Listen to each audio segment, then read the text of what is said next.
Am I on? I am. Good evening, members.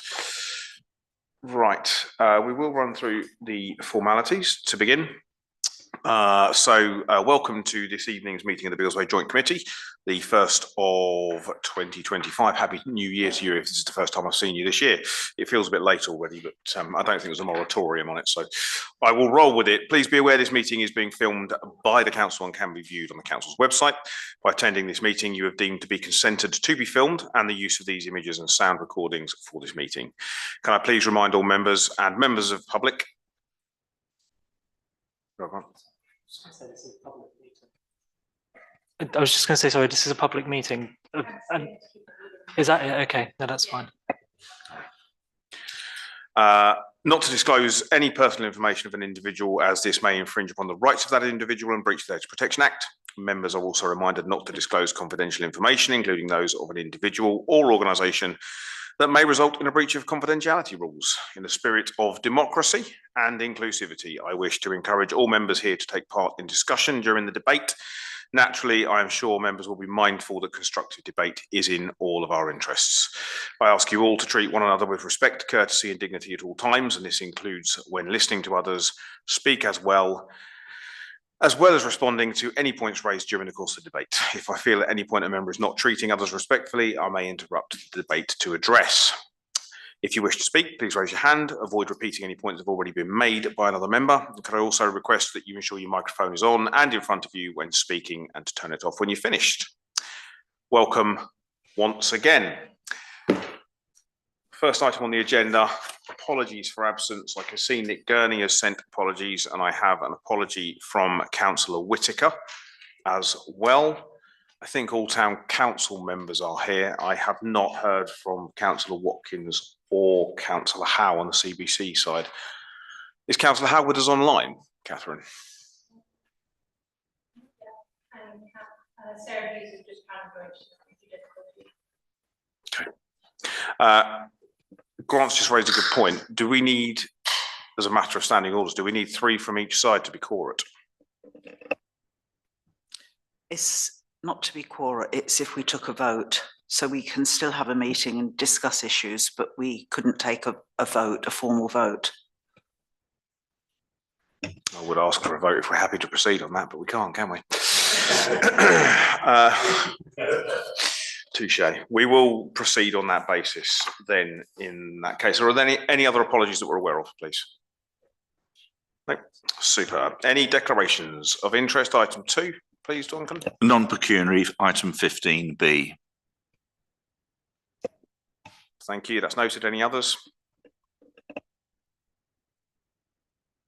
Nope. Fabulous. And item 3, Chair's announcements. I've not actually managed to speak to Sarah in advance of the meeting to this evening. Such is the weight of the calendar and council matters at the moment with budgets and what have you. Sarah, is there anything specific you wanted to update on this evening? From my perspective.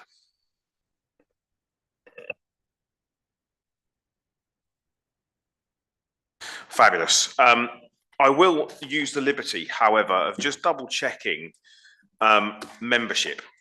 We had a discussion at the last meeting around non-attendance, which is still a matter for the standing orders that I think we need to resolve so that we are getting people attending as they commit. But I'm also conscious, I think we've got 1 too many members from Biggleswade Town Council here this evening. I think we've got a sub along with the 4 main members. So I'm just going to open that up to the floor in terms of ensuring we have the right attendance and that we're allowing the right people to speak in the right place and time. I think that Jonathan is a sub. I am a substitute, yes. Yeah.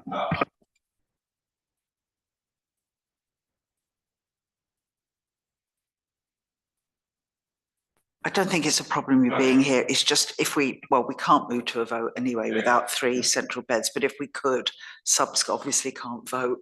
Otherwise we'd have the upper hand, Jonathan.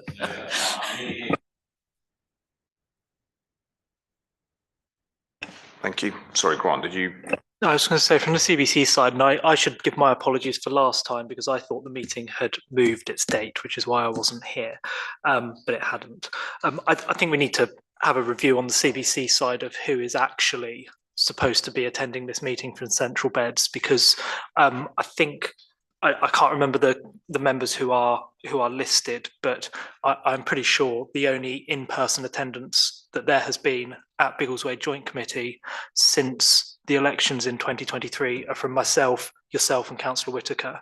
So, do the other two want to be members? If not, should we look further afield to the likes of Councillor Daniels in Norville or the members in Potton? Because I think it's within our gift to do that. And if they're not attending, because for whatever reason, I know Councillor Watkins is an executive member, so I do understand, but I do think we should keep that option open.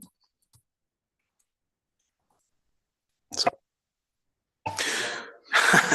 No, I think that's a relevant point of order, and I think Madeline, I think if you and I can probably, sorry, Duncan, please. It's just a matter of point.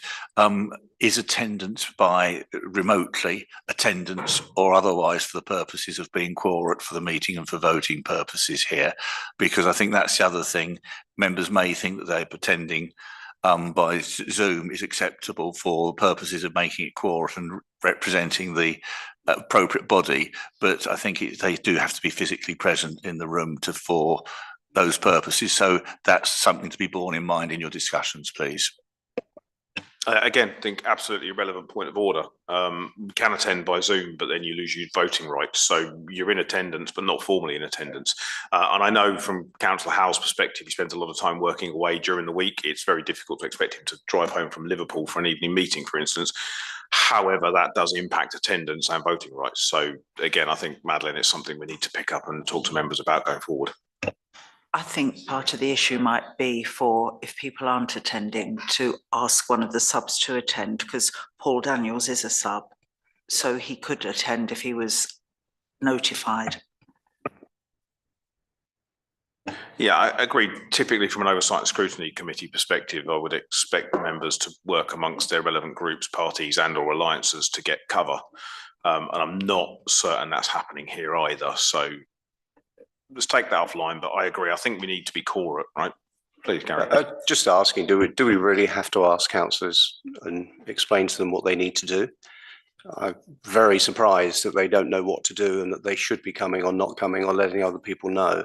I find it quite disrespectful as a member who does attend on a regular basis. And who doesn't receive an allowance, Councillor Barrett. You're not being paid to be here. Well, some of us are. Fair point. Yeah. You have my agreement on the matter, for what it's worth. Okay, unless there's anything else on that point of order, I will move on. Thank you. Members, public open session. Catherine, have we had any representations this evening? That makes that quick and easy. Minutes of the last meeting, item 7, please.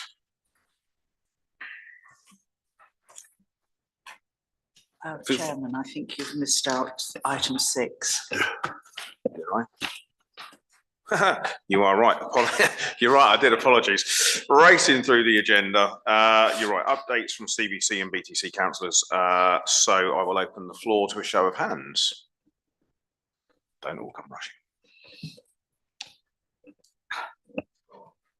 Only to say, I'd hope that at a future joint committee we could discuss the call for sites at Central Bedfordshire. I think one of the things we've really struggled with as a town is speaking with one voice on development, and this forum seems like an appropriate one to consider those sites as and when they come forward. So I'd certainly like to see that as an agenda item at some point. The other one, which I think the clerk has raised with me, is around potential funding via the new homes bonus, which I don't think Central Beds delegates down to town and parish councils. So if it's all well and good a ward councillor asking questions around it, but if Biggleswade itself has a view, again, this is probably the forum to table that. So I just wanted to provide those two as updates.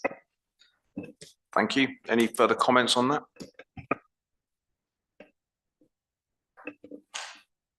Again, agreed. Grant, thank you. I think it's a relevant place. It sits alongside Section 106 funding, and in terms of a quorum of views for the town. So I think it's something we should look at building into our standing agenda going forward, unless anybody thinks differently. Madeline? No? Okay. Anybody else? Updates? I think I'd like to update on something. I was going to update it later in the agenda, but you'll see from the papers that I've been pressing for a traffic island in St Andrews Street. And we've still not had a formal response from Central Beds Highways about it, but we've had an informal response that says that because the exit from the Conservative Club is there, they wouldn't put a traffic island there. Now, I can understand that in a way because you wouldn't want to encourage people to cross there. But the trouble is people are crossing there all the time and standing in the middle of 2 lanes of traffic. And very often they're elderly people. And I have seen somebody with a frame standing in the middle there with traffic going by both sides. So, you know, we've got the letter from the Assistant Director Highways on the table, and he says, let us know what you want. But then we don't get any formal response back in a way that we can argue it. And I would like to see the Joint Committee, although we can't make decisions tonight, I would like to hope that the Joint Committee would support the push for a traffic island there to make it safe for people.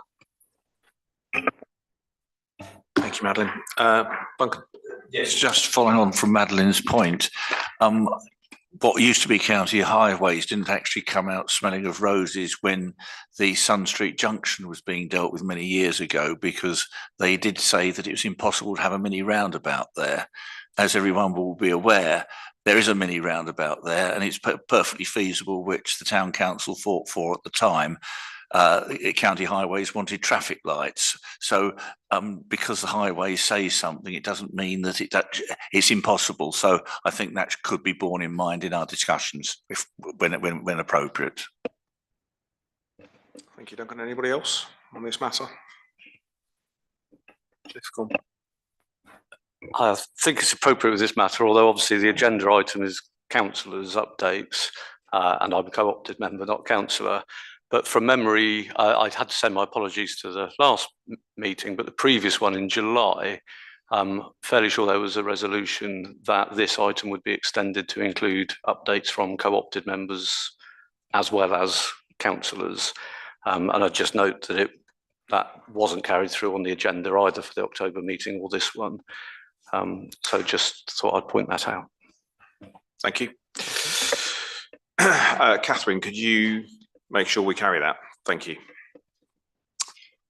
Anybody else? I guess from a CBC perspective, I've noted a number of traffic management schemes like an island or TRO requests for double yellow lines do seem to get lost in bureaucracy and process at times within CBC. I cannot explain why that happens, but it does seem to take an awful lot of legwork to get these things across the line. But I do support Duncan's point that actually, because it's not initially feasible doesn't mean it's not reasonable to request. I think from a joint committee perspective, I think we can show our support for these things, but actually understanding how we make the process work is probably more critical than the support of the committee itself. I'm not certain I have answers for that. I have had petitions in front of the Traffic Management Committee that have led to further investigations, for instance, the pedestrian crossing on Saxon Drive. But it's the follow-up action after it's heard and agreed that then seems to get lost in a mire of, I think, budget setting, priorities, tasks, and data supporting and driving these things. So I would actually like a little bit more accountability from CBC on the matter. Being perfectly frank, I would like officers to be a bit more accountable and upfront about what is driving their priorities and how, as councillors and as a joint committee and as a town council, you can influence those processes, because the data-driven approach of, if we haven't seen many accidents there, there's never going to be an accident there, is absolutely not a member-led approach to counselling. In my opinion, I'm going out on a limb with that, but that's how I feel about it. Madeline. I think I seem to remember seeing at some point in joint committee papers the issue that town and parish councils cannot, there's no mechanism for them to feed into the highways budget. So when the highways budget is being put together and they're planning what upgrades they can do in the next year, there's no mechanism for town and parish councils. And I'm wondering whether that's something that Central Beds could consider, because that would be far more effective if there was a certain point in the year when all town and parish councils knew that if there was a particular issue, they could at least bring it to Central Beds' attention and it would be looked at in the planning. Because I think if individual councils write into Central Beds, it's much more likely to get lost and not brought forward at the right time. I mean, we all understand budgets are limited, but I think there needs to be a more formal process, because it's parish councils that understand their own road network better than maybe Central Beds do. Following on that point, if there is a funding issue, most councils, not just Biggleswade, may well have some Section 106 monies with Central Beds Council, which could pay for these improvements, which might not otherwise be in the budget, subject to the conditions of Section 106. So that might be a solution to deal with some of the budgetary issues within Central Beds. I don't know whether that's possible, but it's something that's worth bearing in mind. I think it's a matter of the art of the possible. One of my updates tonight was going to be around Section 106. There is a section in the agenda tonight for 106, because that was something we agreed would be a rolling point. But again, if there is unallocated funding from Section 106 for those types of projects, I see it absolutely fair and reasonable that the town and parish council should have input on how and where that's spent, given their proximity to the roads, highways and challenges in that area. It's another reason why we have ward councillors, for exactly that reason.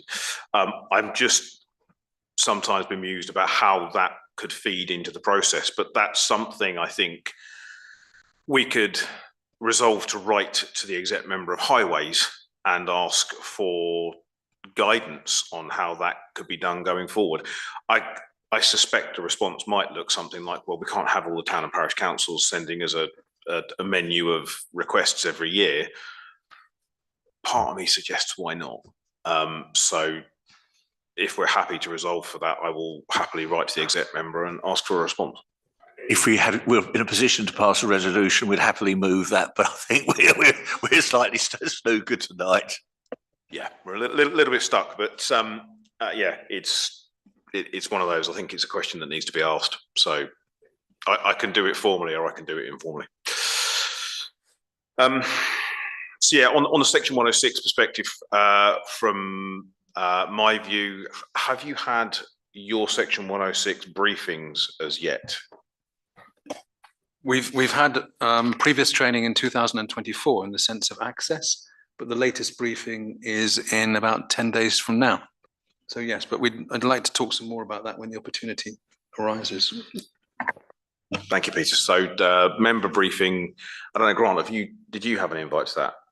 Yes, I couldn't attend. I was working. No, I was still in London.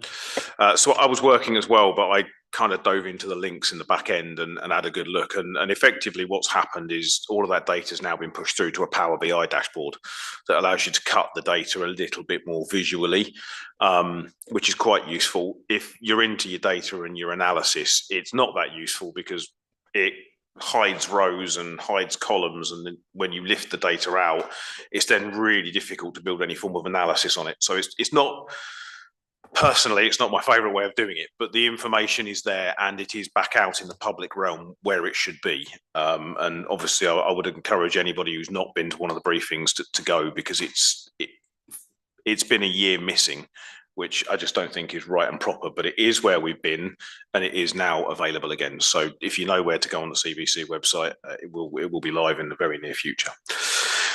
And the only other update really of note, I think, that's worth bringing here is the volunteer work that was undertaken by the highways contractors just before Christmas and has had some further work done again between Eagle Farm Road and Whittle Drive on King's Reach and Avon and Thames Bank, to take out a lot of the undergrowth and unnecessary shrubberies, the leftover harass fencing from previous construction work.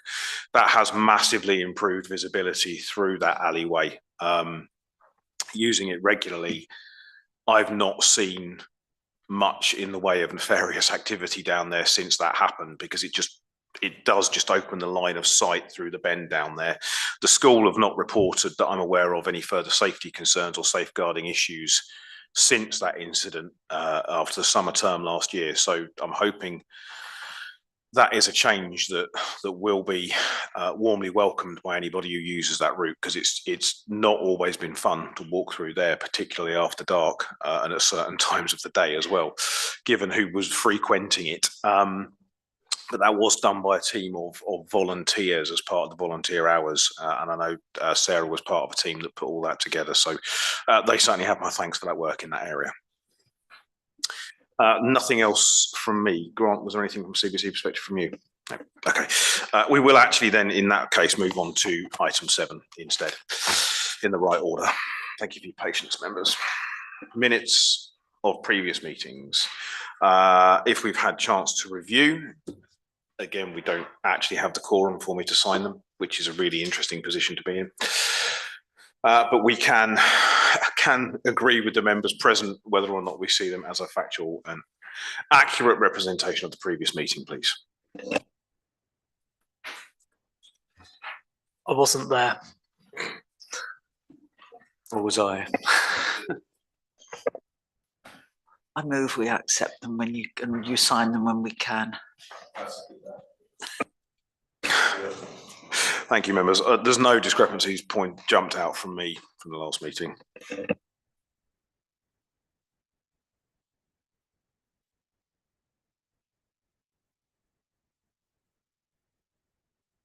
Okay, item number 8, members. Matters arising from the minutes of the Joint Committee on Thursday the 15th. The floor is open.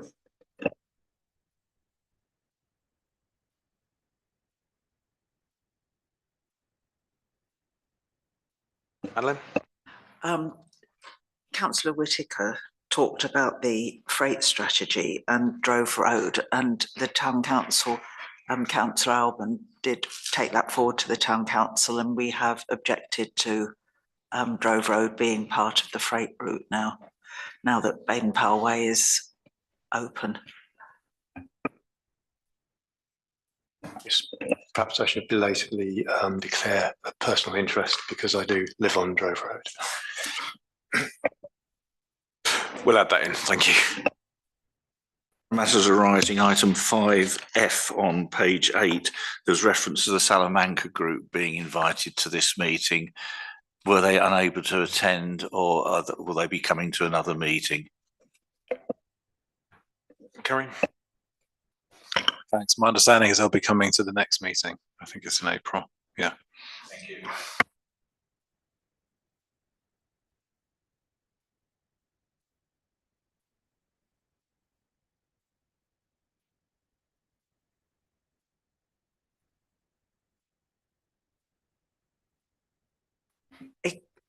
What I'm going to say is the last paragraph on road safety, item 11. We're still having this difficulty. It comes back to what we were saying a few minutes ago.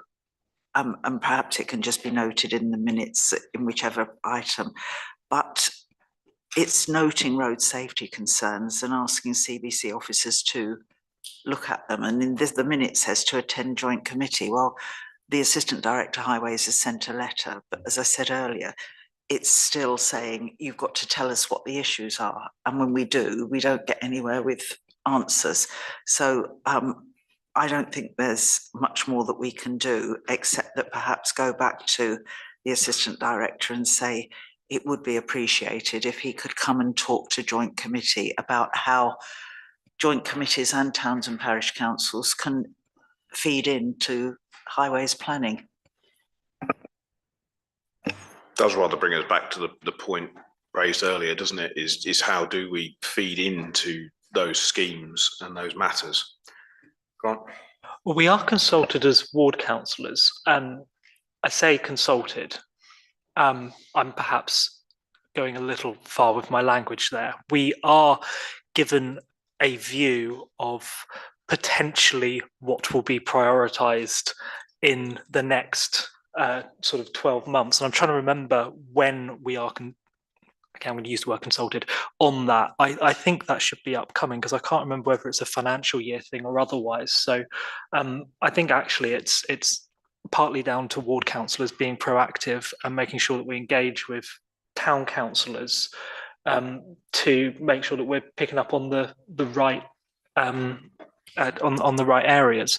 There's an element of sensitivity sometimes, though, which highways officers, when they're sharing with us, it's always very heavily caveated, you know, because what they don't want to do is overpromise and have residents think that their road is definitely going to be resurfaced when oftentimes that's not the case. So there's a way of doing it. I think it just has to be sensible and sensitive and potentially ward councillor driven, but I think there's an opportunity for us to be more proactive in that sense, certainly for me. Thanks, Grant. And yeah, we normally get a brief, don't we, as part of the annual highways plan that's released just after the budget is formally agreed, I think. So it's probably due May time. And it is caveated, but they tend to have a list of things that have made it into the annual plan and then a list of things that might make it into the annual plan if one of the things doesn't happen or it's underspent or there's a change elsewhere. For me, I think this particular subject is possibly more about before that stage, because if it's in consideration for the annual plan come March, April time, right, we've already missed the boat. You know, that says to me the data they're working on has been in flight for probably 6 to 12 months prior to them assigning the annual plan, perhaps.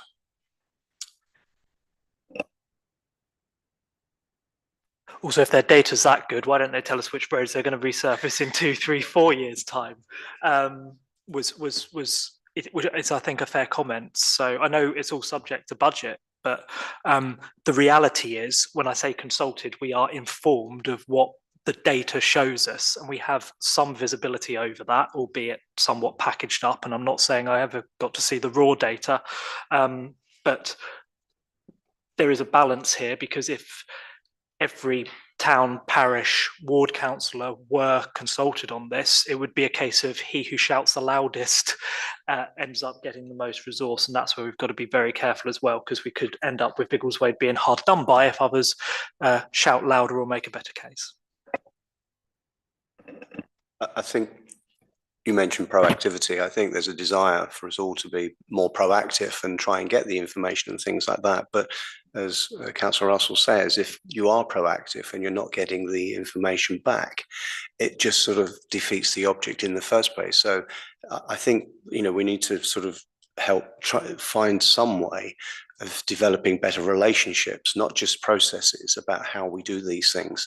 And I think that's something we should be working on. Maybe Joint Committee can do some of that in terms of starting here, but then also in terms of the officers and the councillors on CBC. I know that sounds like a very sort of big wish, and it might never happen, but I think we've got to start somewhere, because if we don't do that, we're never going to get anything done. It's just going to be adversarial all the time, and that doesn't help residents, in my opinion. Yeah, I'm inclined to agree with the statement. Again, for me, the proactive piece is about influencing these work programs before they're actually in the work program. I think as all of us are residents of Biggleswade, we often see these areas of high risk or safety need or burgeoning traffic concerns long before data that is driven by insurance claims and police reports and similar will write he who shouts loudest is not the fairest system for allocating funds or programs of work. But there has to be another way in which members and joint committees and town councils can feed into those programs earlier with lived experience. It was Councillor for Sally and an Oversight and Scrutiny Committee very recently talked about these functions being more member-led. And my concern is often when data is the driver, members are silenced by the data. I don't think we ever really get to see the data that goes. I've certainly not seen the data that goes into the annual plan that we're shown, Grant. You? So yeah, I think it's definitely a question for the exec member of highways, particularly to understand how we can further open dialogue in that respect. But that's the best way I can think of doing it. Madeline? I'm agreeing with that way forward. There are two things there. If it is a town or parish council that formally asks for something, it's not really he who shouts loudest. It's putting the concerns for that parish or town forward in a formal way with support of the whole council. And something that was said earlier about, it's just gone completely blank, about the process. Oh, they're worried about raising expectations. Well, you know, we are adult enough to know that there are budgets and that we might not get everything we want, but at least if it's on the table, again, as somebody said earlier, maybe it could go forward into the year after that or the year after that. So I don't think it's very good for highways to be treating people as if they're daft and they're going to get very upset if they don't get their own way straight away, is what I'm saying. And I think your contact with the Cabinet Member for Highways is a good first start. Thanks. Anything else on that point, members? Please. One of the concerns that I'd raised was about the poor state of the junction next to the Olivio restaurant, where the road surface is in an appalling state and the vehicles are turning left when they should be turning right. Now, presumably the developers of that yeah, thank you. Should bear some responsibility for restoring the road to a safe condition. Is that something the planning department within Central Beds could apply force to the developer to give an appropriate level of road and signage for the safe operation of that road? Thank you. Oh, sorry, were you about to jump in there or not? Oh, I was only going to, I can do. I think, again, that's one for the meeting that you described, Councillor Tranter, about we as ward councillors will get some early visibility. This is what the data shows. And the question we're asked really is, does that chime with your priorities? And I think we tend to be quite Biggleswade East focus, where over half the roads are not adopted. So Central Beds has very little interest, if any, and rightly so. It's that whole west side of town where there are no end of challenges, where you've got enormous amounts of traffic going over roads that are far too old. And I think that's a very good example of one. So all I can say is that in my individual capacity as a ward councillor, and I'll try to coordinate with my colleagues, is perhaps it's for us to say, look, we have a meeting in 4 or 5 weeks' time, because they do go in the diary in advance. Look, we are going to have this meeting. I don't know whether the town council will be able to, but at the very least, we're telling you we're going to have it. Could you come up with a list of priorities, and we'll try to reflect those in the meeting? That's not a great mechanism, but it's the only one I can think of that doesn't create enormous amounts of bureaucracy. But maybe I'm wrong. Yeah, on that area that's just been raised, the developers have dug that up and filled it with concrete in many places, and that's the same developer was responsible. Well, they were obviously subcontracting it, but the mess in Hitchin Street, where the whole of Hitchin Street has subsided following the work that's related to that development. So it's all related, and it's really for CBC to enforce. We'll go back to the developer and actually do some enforcement and get it set right. So I think it's obviously the developers have made the mess, but it's CBC who should enforce it and get them to put it right. And we don't see a lot of that, or any. Thank you.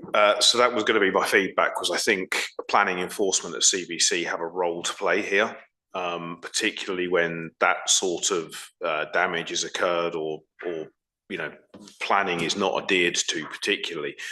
I have had some successes with planning enforcement out in King's Reach. Despite its not adopted status, there are areas that I've managed to get developers to actually plan as was laid out in the plans.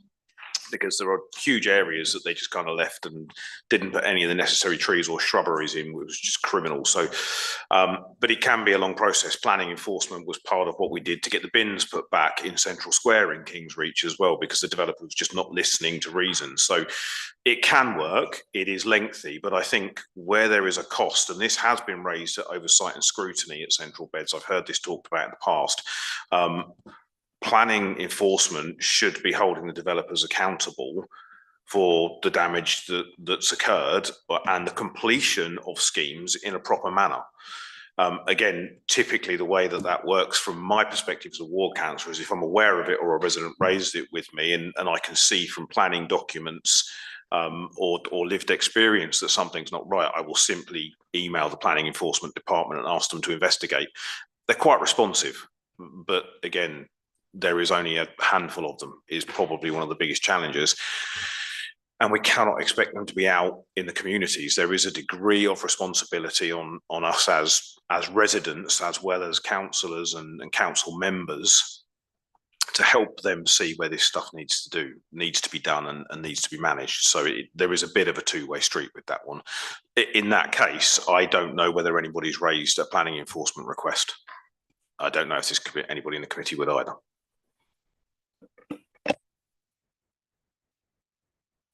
So I'm a little bit confused. So we've had a concern. How are we going to capture that and how are we going to make sure that happens? Is that something that we can pick up as an action on the minutes tonight? We can't vote on a resolution because there's nothing there. There's not a proposal as such, but can we capture it in the minutes? And is it something that the clerk can take forward to CBC? I see no reason why not, please. I absolutely don't see any reason why not. It's an issue that we can take on board. Happy to write. That point, if the clerk does do that, perhaps he could copy you as the CBC ward councillors into the request made so that you're aware of it as ward members so that you can follow it through from that side. So if we raise the issue, then you can hopefully follow it through on behalf of the joint committee. Works for me. Yes, please. Yeah, I was just going to reiterate what members were saying. So I've had numerous conversations with colleagues at CBC in regard to planning enforcement, particularly around the King's Reach area, and they've explained to me about the lack of resources.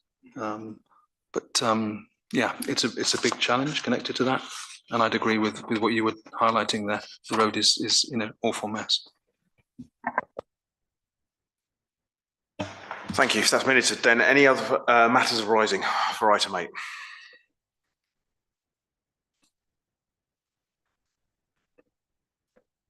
No, we will move on to item 9, further outstanding actions from the action log and ongoing issues list.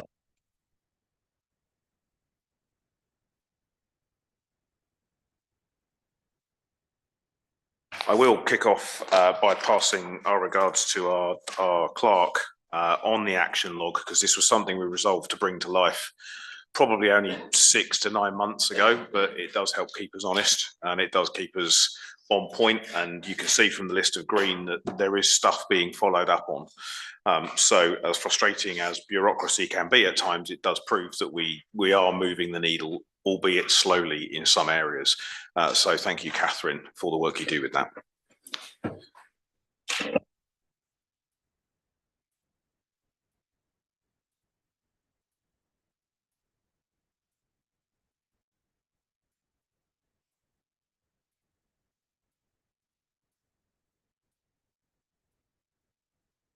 Duncan. Thank you. Just looking at page 18, which is before you get to the green part, and I can read that part more easily. Leisure and sports provision. There's mention of the 11th of July 2024.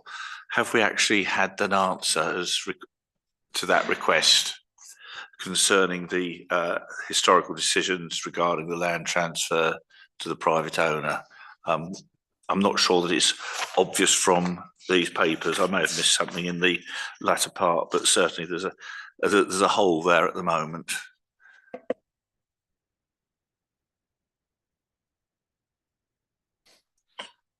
Thanks. I think my recollection on this point is that we have had a response from CBC officers on this. And actually, the next thing I was going to say is that we've now since then written out to the developers to request for an update on the current status of that particular bit of land as well. Could that please be followed through? Because I think it's important, because there are other aspects with regard to the town as a whole that could be impacted when we know the result of that. Yeah. I'm almost certain that land is owned by Martin Grant, and I wonder whether we'll see it emerge as part of the local plan call for sites, would be my guess. I think this has been the fear of us for some time, that in view of what hasn't happened there, that is the intention is that the original planning agreement be put to one side and that it be used for residential development and rather than for sports development. And I think it's therefore important that we do actually pursue this further, particularly in view of the call on sites that's going to be coming in. Can I suggest then we maintain that as an item in the action log and continue to keep a rolling discussion on it, because it's something that we're not going to solve here tonight, clearly, but it's also certainly not a closed item, is it?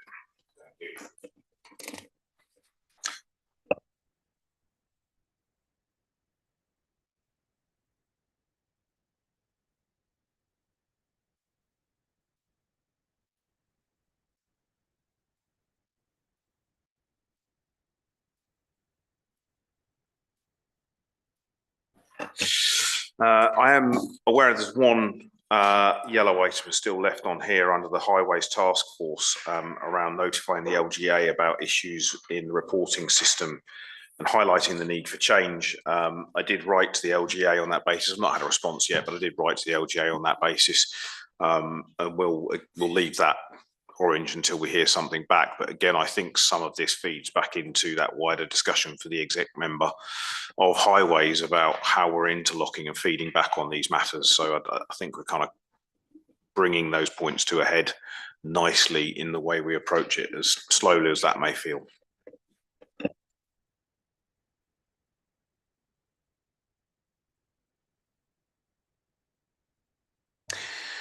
Any other outstanding actions or commentary on the action log from members, please?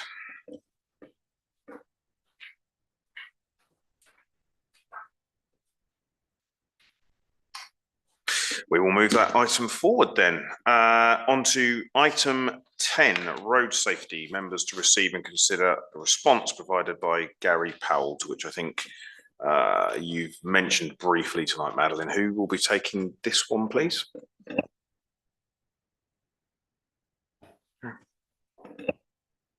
Question on it, if that's okay. On the fourth paragraph, it talks about the BP Pulse charging facilities. At the back at the end of the paragraph, it says they're looking to schedule another visit to get them repaired, if not already.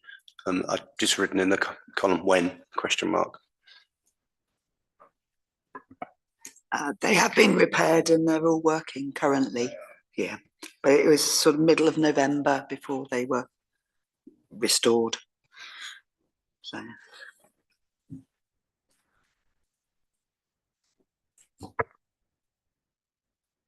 Jonathan, please.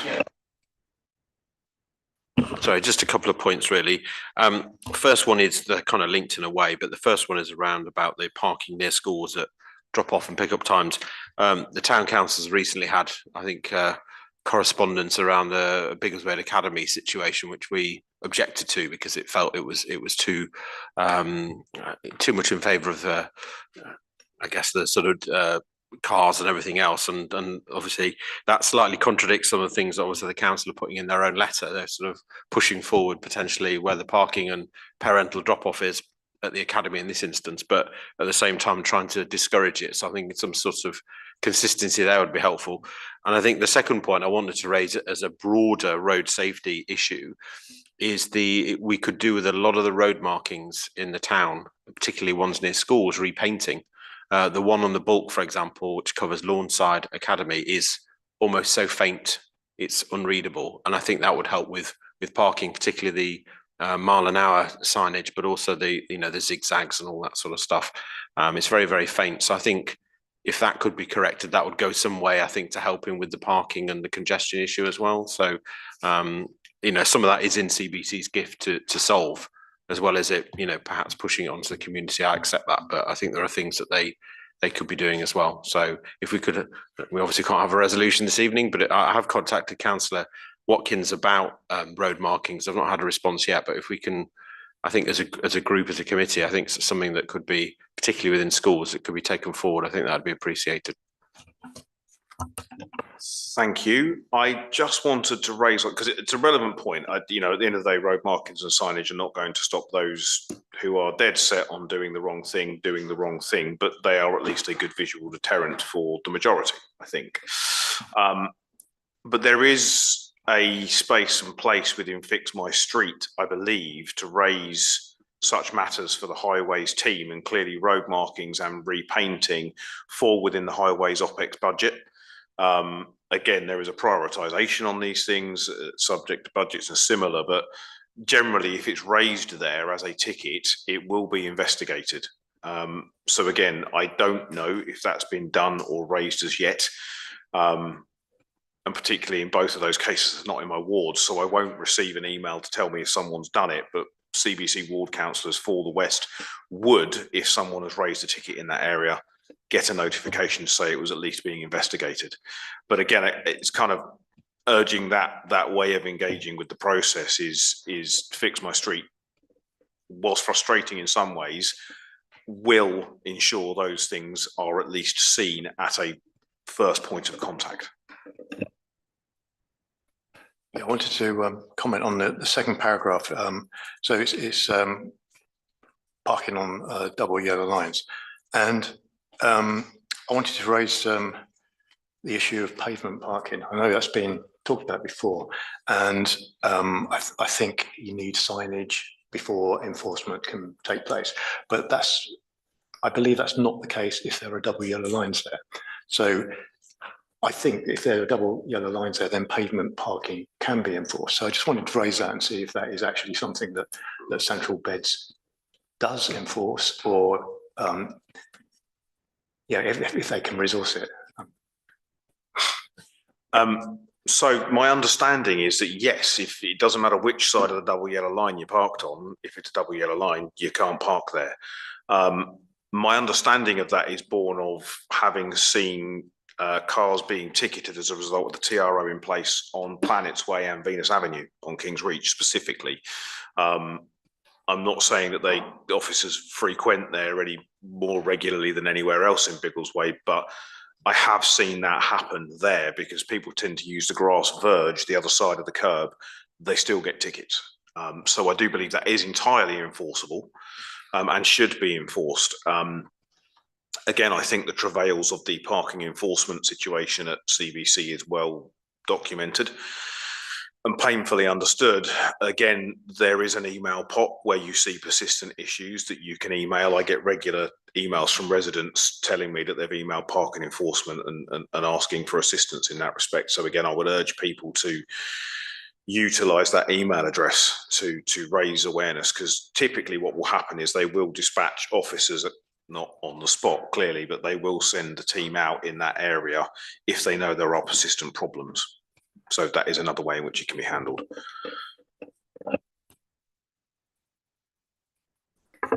I've raised lots of things with Fix My Street, and I have raised things with the parking team. Their response was if they had not had one of their officers observe the item, even if you give them a time frame from the CCTV coverage, they won't take any action. They have to have a traffic enforcement officer witness the activity before they will take any action.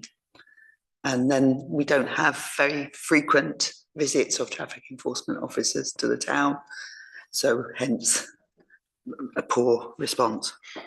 Grant. The member for Highways did actually email all Central Beds councillors 2 days ago to update on Fix My Street. There are currently 8,903 open reports waiting for response, so keep logging them. But what he's trying to do is put in place a new mechanism.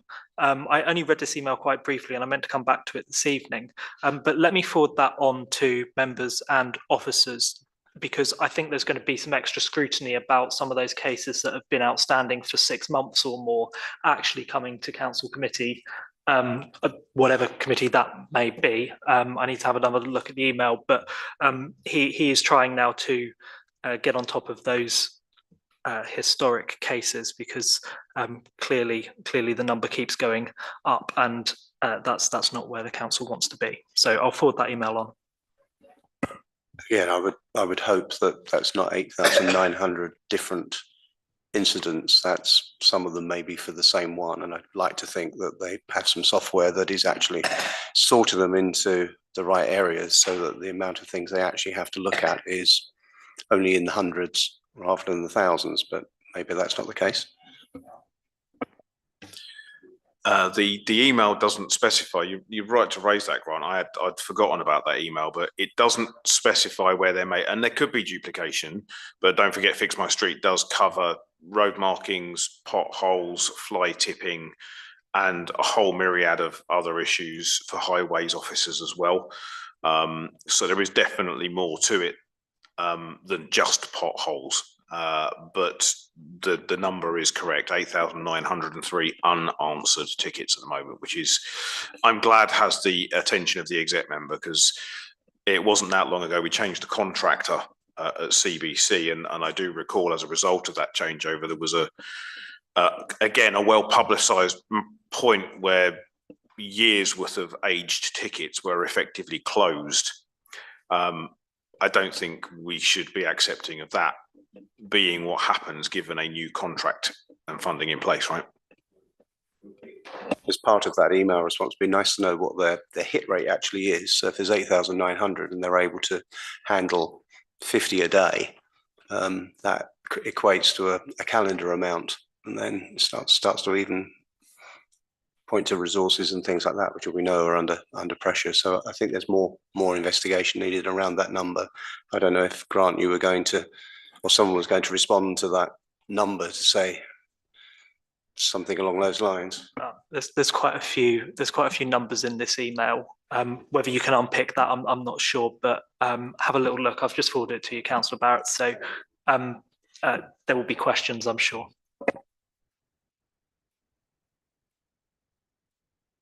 Yeah, there is some good data in there. Actually, just having a quick speed read again, and it has attracted a lot of questioning from other ward members across the council, as you would expect. So it definitely got scrutiny it deserves, I think. Yes, and they've copied in every single member, which is just yes, great. Indeed, they have. Love a bit of email noise. Anything else on this item, members? Road safety, please. No, thank you. We will move on to item 11, section 106 funding. This one tends to fall on myself and Sarah a little bit. I have provided a brief earlier in the evening in terms of the new mechanism for monitoring scrutiny of section 106 funding. What I will say is I did have a very quick look at the new Power BI dashboards, and whilst I don't have a printout or a copy for the committee today, I think that it should be ready for our next meeting. But what it looked like to me was something in the region of £3.1 million in unallocated section 106 funding due to Biggleswade for a variety of different funding pots at this point in time.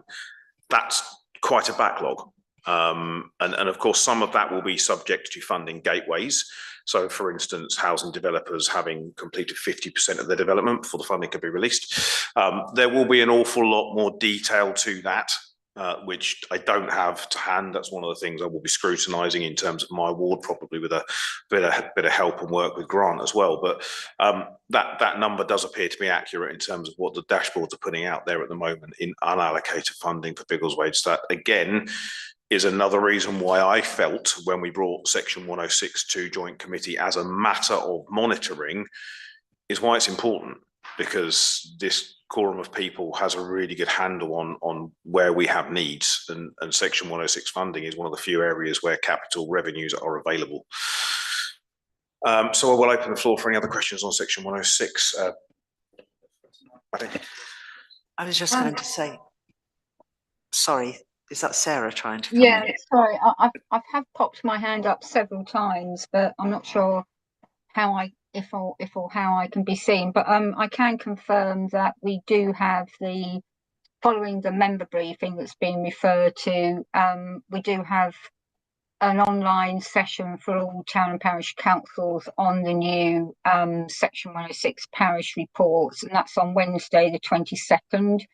And when I looked earlier, I think we've had over 30 responses to that, which is a really good response. And I'm pretty sure on that list was Biggleswade Town Council. The session will cover an update on the parish reports, how you can access the reports. As Councillor Tranter said, it has moved to a much more secure platform, which is Power BI. And there will actually be a demo or a demonstration on how to use the reports to interrogate them, in terms of, what it is you want to know. We always write up a full report. So if anybody isn't able to make it, we write up a full report. If there are any slides and a recording of the session, so all that will be circulated after the meeting for any town councillors who can't attend, but who wanted to, then obviously you'll be able to access all of that information. Thank you, Sarah. Sorry, I must admit, I forgot you were hiding in the background. That is entirely my fault. I can't see your hand popping up anywhere in terms of the monitor in front of me. So if you do want to speak, just come off mute and whistle, something similar. Madeline. I was going to say that, yes, that there are restrictions on section 106 for what it can be used for, and there are stages in the development when certain section 106 comes due. But what really concerns me is that there are some amounts of section 106 that need to be spent very quickly, because if they're not spent, they go back to the developer, and that is a heck of a waste for Biggleswade. And while we haven't been able to see the section 106 reports, we haven't known exactly what was there and whether it was allocated by central beds officers for something for Biggleswade, or whether it was something that we could ask to be allowed to spend for Biggleswade, because there are things that the town council would like to be able to do. And obviously if there's section 106 money there for instance, something in the town centre or something for, I don't know, whatever else, leisure, we need to know the money's there. I mean, we've been spending a lot of money on our parks and recreation areas. And, if there's money for leisure there that some spent, it could help us to get on with that work quicker. So it's really that money that's close to being needed to be spent so that it doesn't go back that we've been really concerned about. Thank you, Madeline. Peter. So obviously there's been unfortunately quite a long delay in getting the kind of shared transparency so that we can probably understand the opportunities. But it's pleasing to note that they've made progress in putting it onto Power BI, which is a useful tool. I just wanted to kind of highlight that there's been a kind of historical conversation being going on for a very long time since I've been here with CBC about 106. And we have had some successes, and I know that Karim's going to mention the successes in a moment, but they're relatively slim connected to the overall sums available. I'll let that go.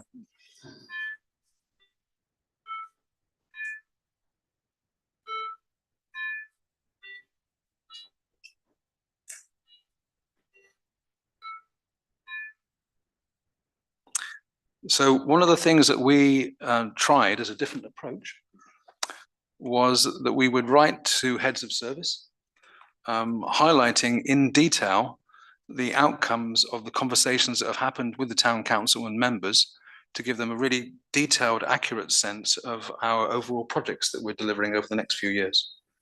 And that communication was sent to Stephen Mooring by Karim. And that was several weeks ago now, I understand. October, right. That was very warmly received by colleagues at CBC because it was in a lot of detail and it was very aspirational and it gave a very clear understanding of the costs associated with each project.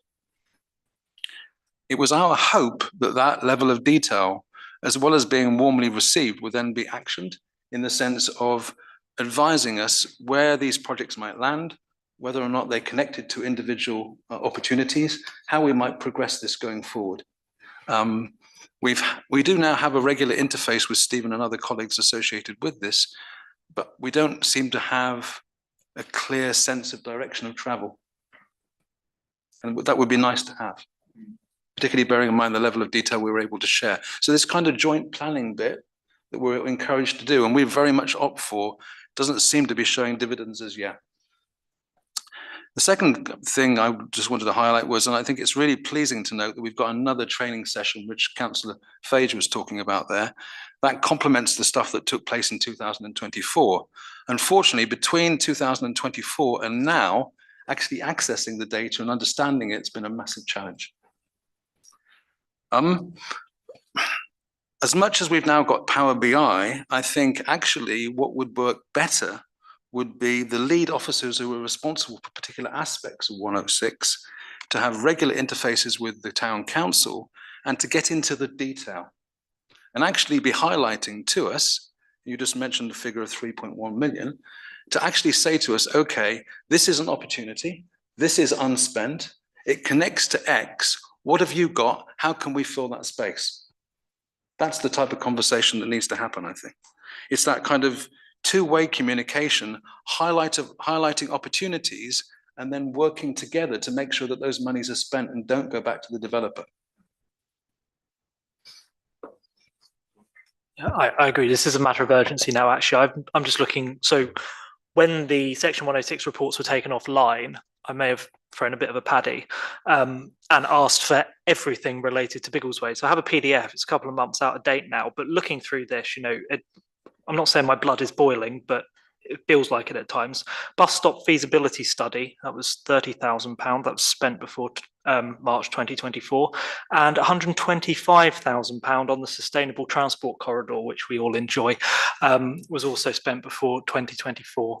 So, you know, we get the headline, and I think I couldn't agree more with you, Peter, actually. It's getting into that level of detail. And now, look, what's spent is spent, but we have deadlines coming in this year, next year, and interrogating those figures and getting a plan for them, you know, yesterday, latest today, tomorrow. I think that's very important now. Could I defer to Sam in the first instance, our new member, so that I think he's wanting to speak, so perhaps he could have the opportunity to speak before I do. Thank you. May I just ask if the spending of the large figure, 3 million, would apply to leisure centres within the town?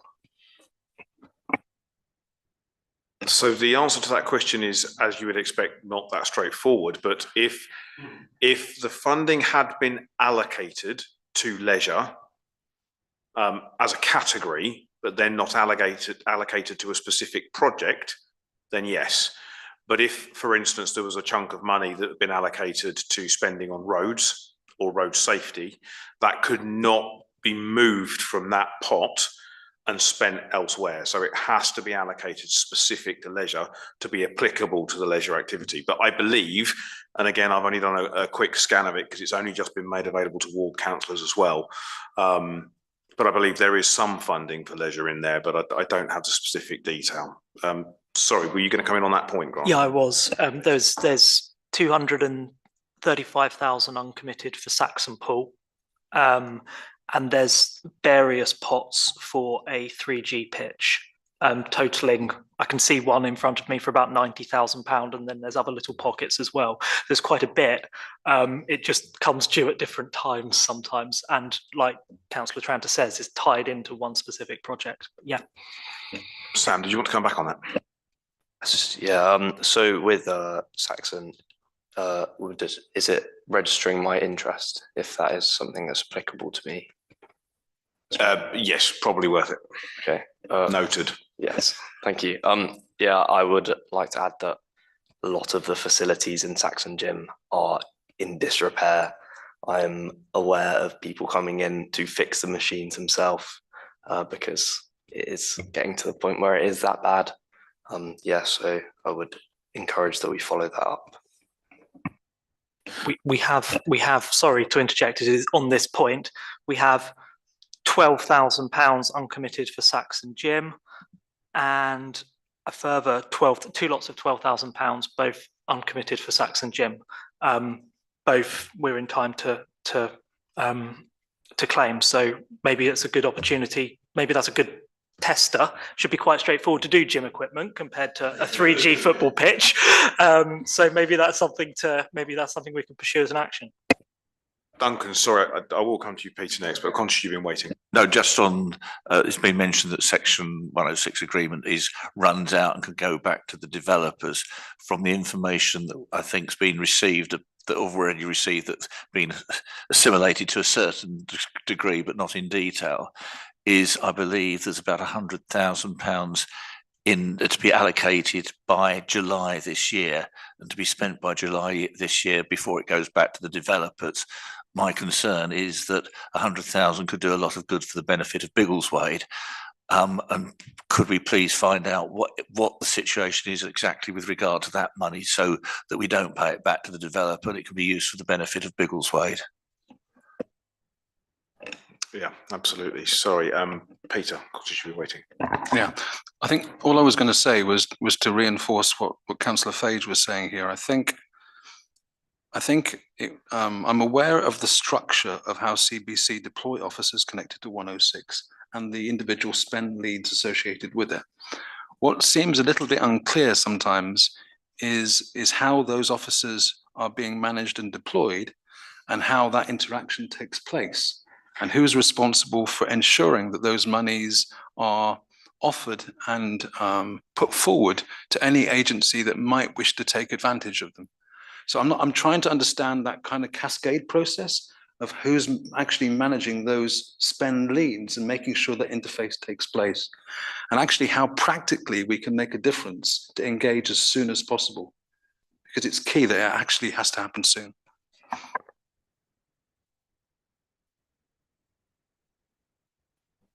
Thank you. So through our work at BRCC, we have had significant or reasonably significant Section 106 contributions over the years for Biggleswade Green Wheel in particular.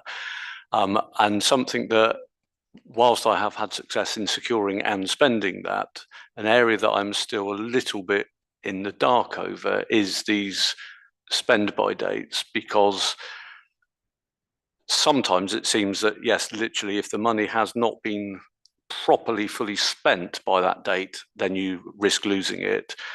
Other times, I'm led to believe it needs to be allocated by that date with a realistic spend date following that. And I just feel that if there are discussions with CBC going on around clarity around Section 106, that clarity on that point would be useful as well.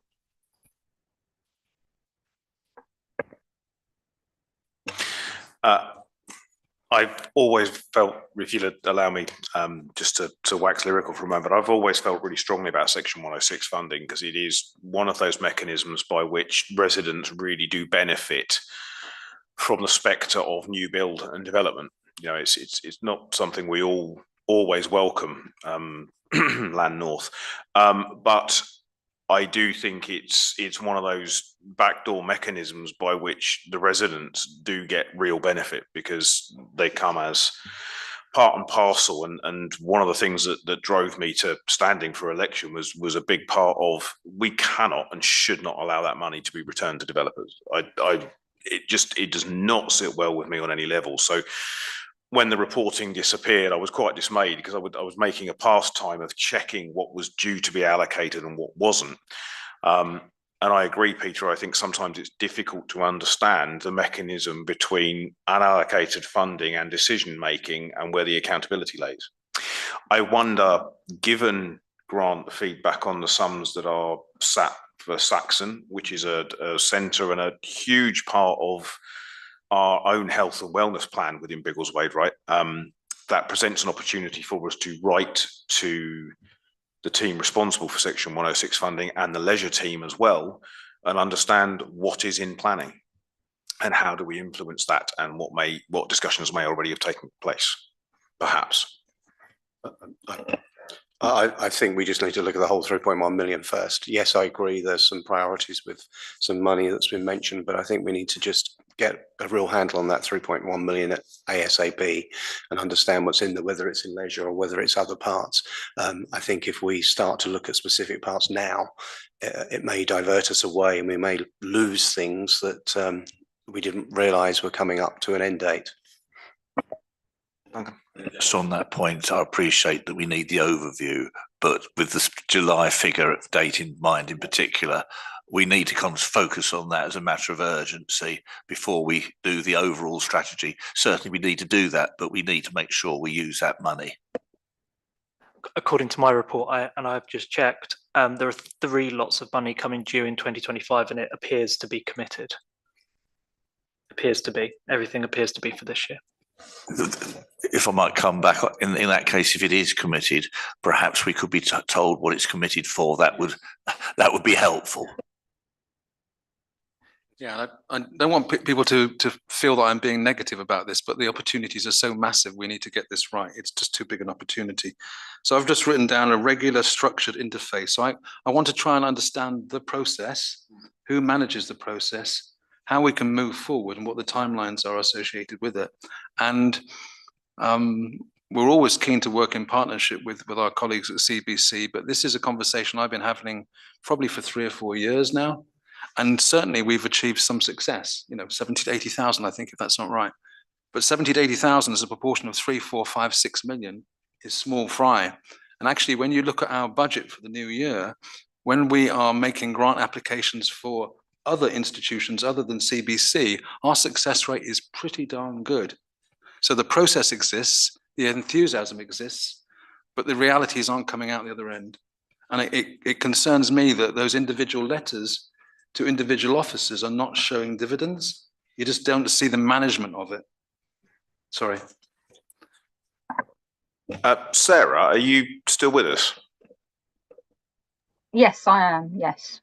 I can't put my video on, I'm afraid. It says the host start my video. Right. Sorry. Apologies. No, there you go. We can see you now. Thank you. Yeah, sorry. Do you have any thoughts from your perspective here in terms of this current discussion and debate, where I think it's clear both the Town Council and the Joint Committee see potential frustration in the bureaucratic element of how funding is allocated to what particular concerns, given what might feel like closed feedback loops is kind of the question I'm asking. And I'm not holding you accountable for a response here, Sarah, but just given your experience as an officer and your work in that area, did you have any thoughts or counsel that could kind of guide us on what good next steps might look like? Yeah, so I can speak from the perspective. I am as Peter has described, in terms of the structure and processes we have in place, which includes spending officers. So colleagues across the council in education, in highways, in leisure, in community, in place delivery, etc., will have a spending officer responsibility, which is about requesting the Section 106 monies at the application stage when consulted, right through to committing and spending those monies on projects. There's a huge amount of work in between that time. In terms of the the spending officer role and how we request monies and what we request those Section 106 monies for, I am led by the evidence. My evidence are community and village hall schedules for every community hall across central Bedfordshire. So I will know that the Weatherly Centre or the Orchard Centre needs CCTV or it needs a new kitchen, etc. So when a planning application comes forward, I will look at that evidence base and request the Section 106 monies linked to that project.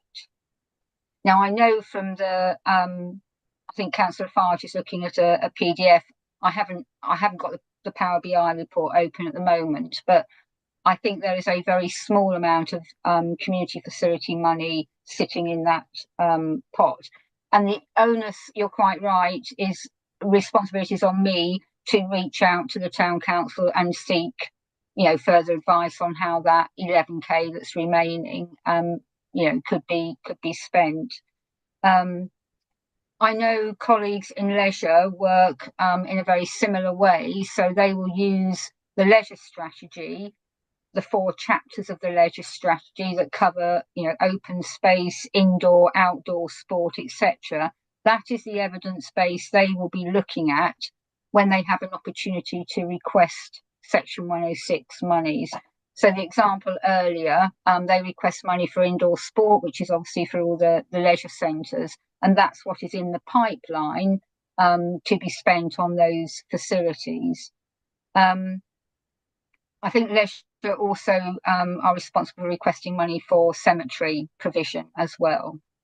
I am sorry that you're not getting the right level of engagement with those spending officers, and I have wanted to offer my help numerous times during the meeting in terms of the highway discussion and also following up with spending officers to try and get that interaction that the clerk is looking for in terms of your list of priority projects.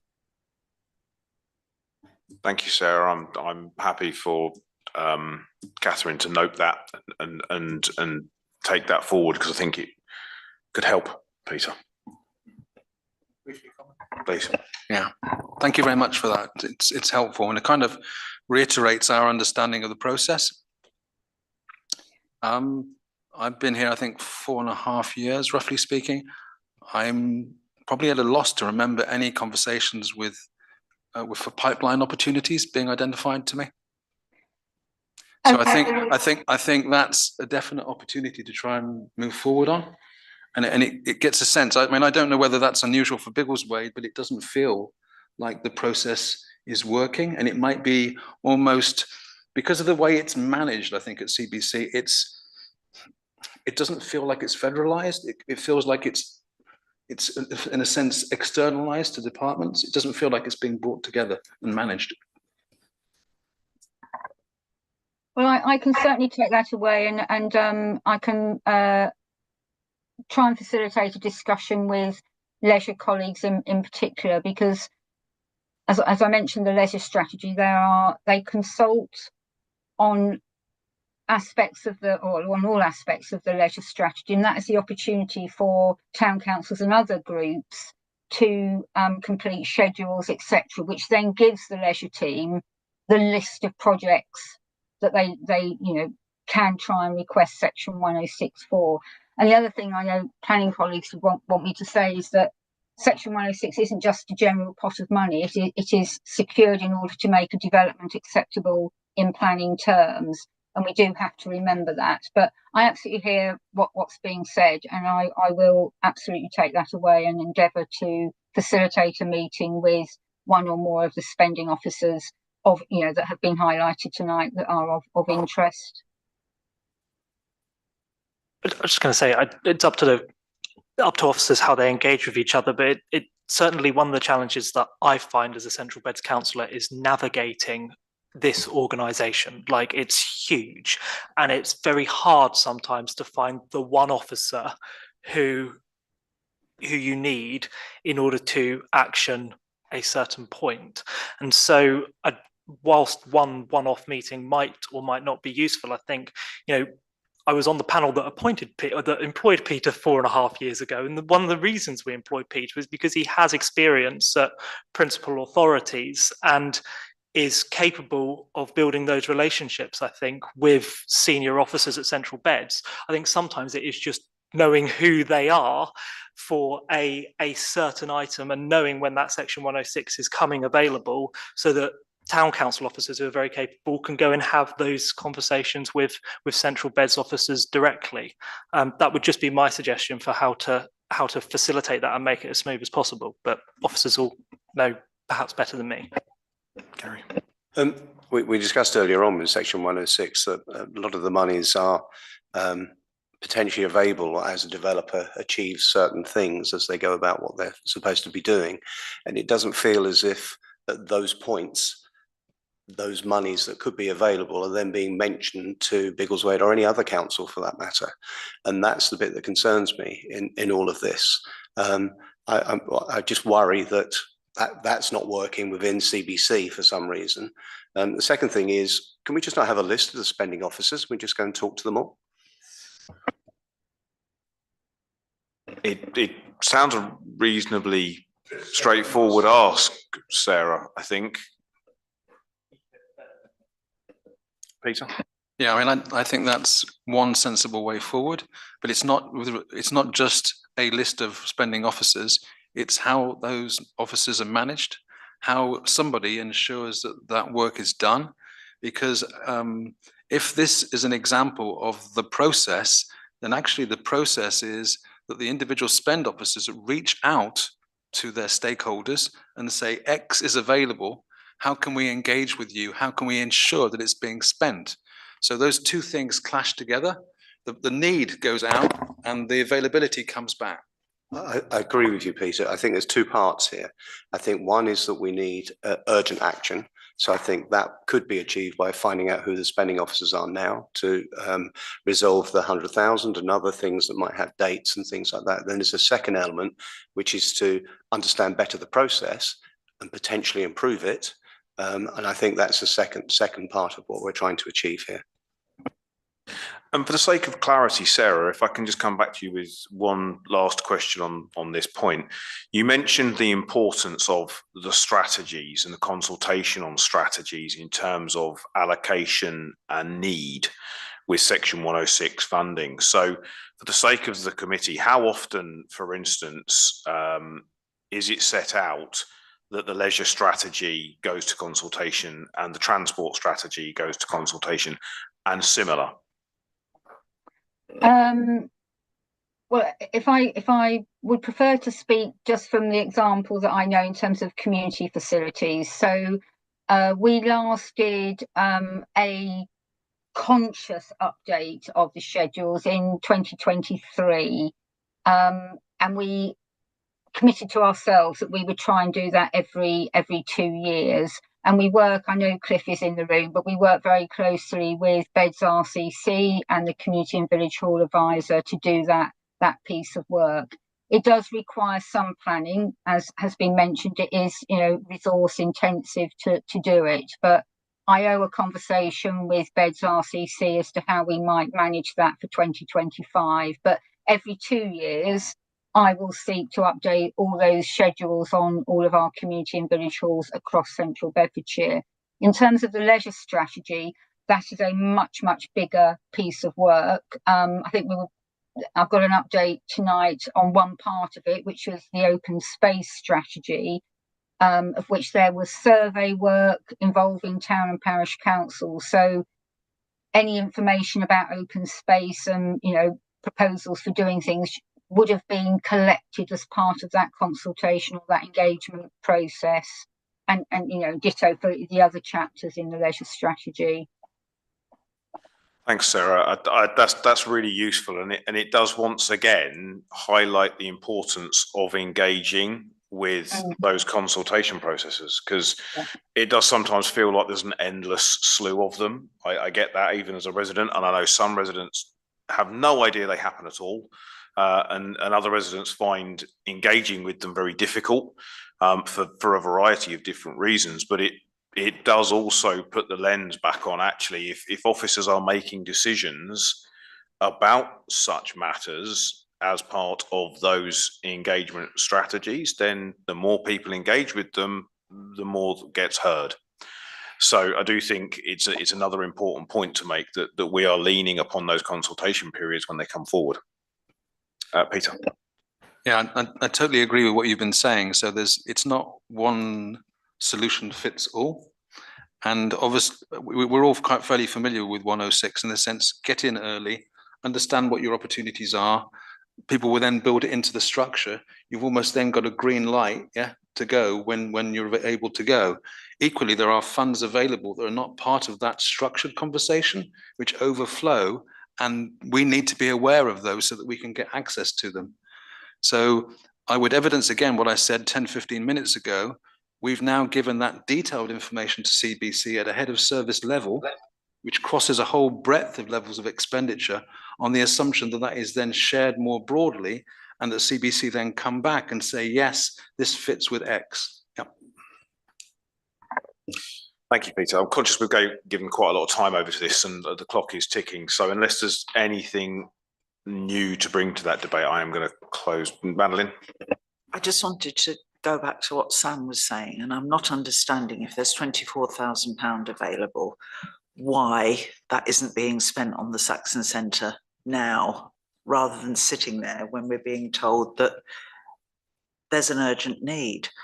I mean, I'm wondering in my own mind whether somebody is saying, oh, well, that's maintenance, it's not capital, and we have to spend capital. Is that an issue? But then, you know, if the machines are in such a poor state, perhaps they need replacing, which is capital. But, you know, I can't understand why, if there's that amount of money sitting there, nothing's happening. I don't have that answer clearly. I think it's a relevant question. I think in some cases, my experience of gyms is they tend to have quite long operating leases on machines like that. So that would then be an OPEX request and not a capital funding request, which that might be at play. I honestly don't know. I can't answer that. But again, you would like to think the spending lead for Section 106 at CBC would be open to engagement on that matter. Thank you, members. That was quite a useful debate, I think. We will move forward, Sarah, to you, I believe. Item 12 on the open space strategy. Yes, so I think this had been identified at previous meetings as an area of interest, and the Head of Leisure has provided that update. So if members have any questions, I will happily take those back if I can't answer them.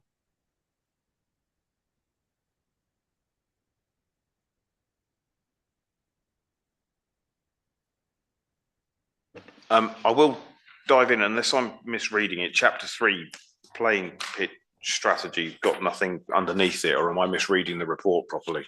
It's describing how the which I tried to explain earlier. I couldn't remember the various chapters, but the leisure strategy comprises 3 or 4 key chapters.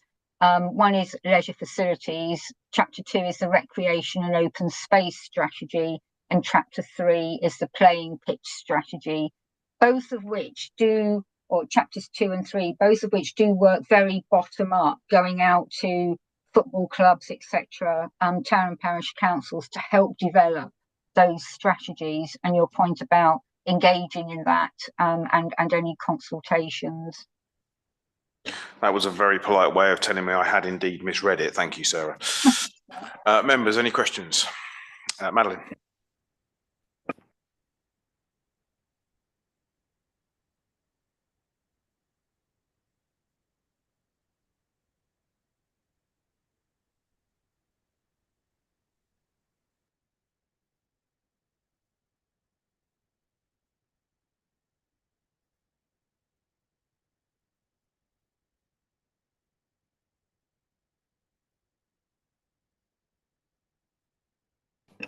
Sarah, is that something you can comment on? I'm so sorry, I didn't hear. Was that Councillor Russell? I didn't hear any of that. I do apologise. It's my fault. I didn't put my microphone on. What I'm saying is this is the process that's been gone through, and it's very useful to know. but what is actually in the leisure strategy now? And I was saying two things. Do we need to be considering it at a future meeting of the joint committee? And perhaps we could have a link to where the leisure strategy is on the CBC website, please. I will follow that up. And I think I will see if the head of leisure is able to attend a future meeting of this committee and give a very big update on everything leisure in terms of the Section 106 element as well as the leisure strategy. And perhaps specifically to Biggleswade as well. Yeah. Thank you, Sarah. I think that'll be very welcome by the look of the faces in the room. So anything else on that item, members? No, thank you, Sarah. Appreciate that. Item 13, Joint Committee Work Plan, a brief review and consideration of the current work plan. Any commentary there, please?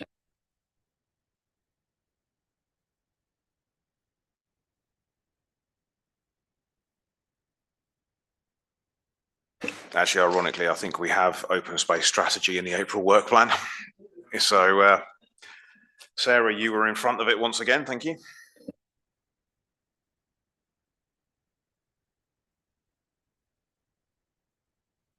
I guess the one commentary I from... was on mute, sorry. That's all right, no worries. Go on, Sarah. So if we add leisure to the April meeting, and if they can't make April, if you can give me some delegated flexibility to negotiate when they might be available to come along, but I suggest we add leisure. In addition to that report, I've also attached the work plans or the executive forward plan so that you can see what upcoming decisions will be made, as well as the work plans for the overview and scrutiny committees. It's not actually attached, sorry, it's links in the report. Otherwise, it would be a very weighty document. But if there is anything on those plans that you feel are of interest, I can endeavour to get them before the committee at an appropriate time. May I also add, because the work plan flooding was on there, we have been working with the Environment Agency, who are leading on delivering some community events. If you just bear with, I do have those dates. They are imminent in terms of next week. There will be a community event at Langford. Well, the location is at Langford Village Hall. And please be advised that it's working on river catchment areas as opposed to specific locations, if that makes sense. They are running from 3:30 till 6:30. So the first one is on the 22nd of January. The one after that is taking place at the STMA building in Shefford on Thursday, the 23rd of January, and it's the same time, 3:30 till 6:30. And then there will be a third one, and the location is Sandy Village Hall on Tuesday, the 28th of January. And if Catherine is scribbling furiously, I will get those dates over to you. I hope to get some comms out to the relevant town and parish councils for those sort of catchment areas tomorrow morning. But I did note that that was on the work plan, so I thought it'd be worthwhile just updating you tonight on those. Thank you, Sarah. Good brief and update. Cliff. Thank you. Hi, Sarah. I should have asked this yesterday when you mentioned these. Could you just clarify, is it a drop-in session to pop into rather than a 3-hour workshop? Yes, it's not a 3-hour workshop. They are drop-in sessions, so any time between 3:30 and 6:30. Colleagues, obviously from the Environment Agency, will be there. I shall be there as well, doing meet and greet and generally supporting residents to engage. Colleagues from the flood team, so Alice will be there. And I think the IDB, I'm not sure about Anglia Water, but I think the Internal Drainage Board will also be there. Thank you. Just a quickie, I don't know whether we want to capture it or not, but there's been a couple of things earlier on we talked about that were traffic related, whether it was the road outside, the restaurant, there's the traffic island that comes up quite a lot as well, whether we wanted to have an item on here to make sure that things transport related do come back. I broadly supportive of that. I think, you know, highways and generally matters of public safety relating to highways are important to this committee and residents in the town. I'm sure all of us receive regular feedback and updates from residents, and we live with all of that ourselves. So I think it makes sense for that to be part of our work plan. I'm supportive of it if the committee is without a vote. The other thing that just occurs to me is obviously we had health and the developers for Land East scheduled for this meeting. I think Kat and the intent was to try and bring them in for the next meeting, so the work plan could be quite heavy going into that agenda. I'm not afraid of a heavier meeting if the content's there, as section 106 tonight has proved. But again, it's that call, the exec work plan that Sarah has provided links to. I do urge, as committee members, you to review and make requests in advance if you want to see things on the agenda here related to that grant. What's the update on health next time? Well, I think we had intended to have a member of the ICB here for a more strategic update in terms of plans for the town, but in terms of people who actually have a little bit of control over what happens in Biggleswade, might it be better to invite the developers next time, given that we have the call for sites and, you know, there's a good chance they'll be successful with that. I'm not saying the ICB is not important, but I don't know, if I were weighing it up in urgency, I wish I had £1 for every time I heard the ICB have been to a meeting and they'd had a discussion, if I'm perfectly honest. That's just my preference, but up to you, Chairman. Thanks, Grant. I can't disagree. Yeah, I can't disagree with what you're saying. My concern with updates from the ICB are that the situation doesn't change an awful lot in respect of capex funding, opex funding, resourcing, and staffing. It's quite frustratingly static at times. I know as members of the town council and as ward councillors, we've had briefings, and I'm part of the social care, health and housing oversight and scrutiny committee, where we regularly hear from colleagues at the ICB as well, and the message remains pretty consistent. They're trying their hardest with what they've got, but what they've got is probably not enough. So I don't want to preclude them from our agendas and our meetings, but I do take your point. We've got a developer on that list as well. So Madeline, do you have any thoughts on that? I'd like to open that one to you. I think it's rather ironic what you just said, that with the resources they've got, they can't do much. When you think of the NHS budget, I just think that we ought to be discussing health, not all the time, but we should have updates from the ICB, because it's one of the things that the residents are most concerned about. And if we're here to look after the interests of people in the town, then we should try to put pressure on the ICB to find out what's happening and whether there are plans for development in the town that might help. You know, development of health services, I mean, not development. But I do agree with Grant that we do need to, as soon as we know what the sites have been put forward, or we should at least recognise that at the next meeting, because I don't think there's going to be much of Biggleswade which isn't in the call for sites. I think, you know, Biggleswade is going to be built on within the parish boundary and probably overlapping the parish boundary, and I think we ought to understand that and understand what might be coming forward in the next year or two. Jonathan? Thank you. Just following on from Councillor Russell's comment about sort of ICB, NHS issues.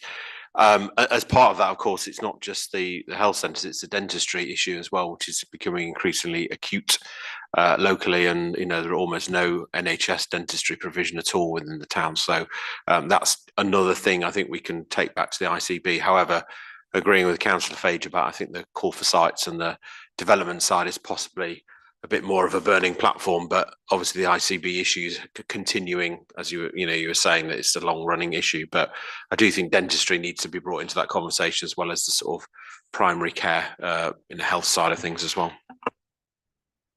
Thank you. I guess on that point, it would be remiss of me. I know if Councillor Whitaker was here, she would certainly mention the healthcare survey that was launched by myself, her, and Councillor Howe just before Christmas. It went quiet over Christmas because many of us weren't feeling great, and the ones that were enjoying a bit of a Christmas spirit and Christmas cheer. But we do have, in advance of 1,500 responses to that survey, we now have a further campaign of leaflets going out, and that is about trying to understand the prioritisation of the needs in residents' eyes for Biggleswade.